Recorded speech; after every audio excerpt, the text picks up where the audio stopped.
Allow me to present to you our nation through the words of one of our greatest poets. His name is Abdulqadir Hirsi Yamyam, and his poem is called Somali Banahay. I am Somali. I hope I will do it justice.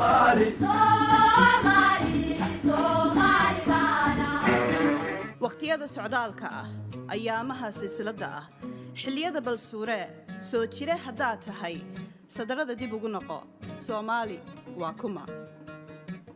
In these relentless days, if you are truly alive, look back on past times, trace the lines of history, and ask yourself, who is Somali? Sinanta la magacahay san kunneefle ma ogoli inuu igar sarrayn karo anna garasho sogordahan sooriyo ruuxu gama dhigo Somali baan ahay. I stand equal with all. No man may rise above me. I do not deceive and call it a gift. I am Somali.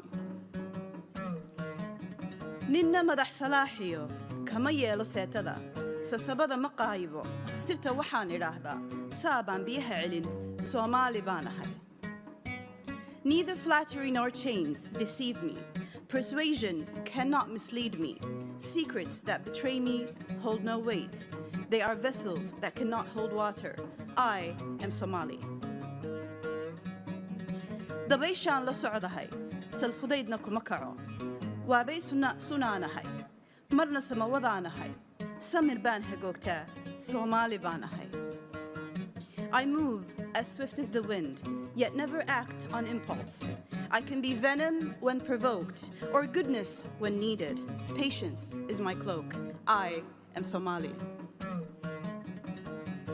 Inkaston sabool ahay, haddana waan sariigtaa, sacabada ma horsado, saaxiib nimaan nahay, cadowgayga lama simo, Somali baan ahay.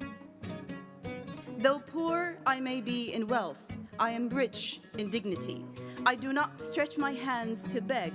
With friends, I am loyal. With enemies, I never stoop. I am Somali. Socdaalkaygu waa meel, sahaydaydu waa dacar, soodintaydu waa caan, seeftaydu waa cudur, naftuna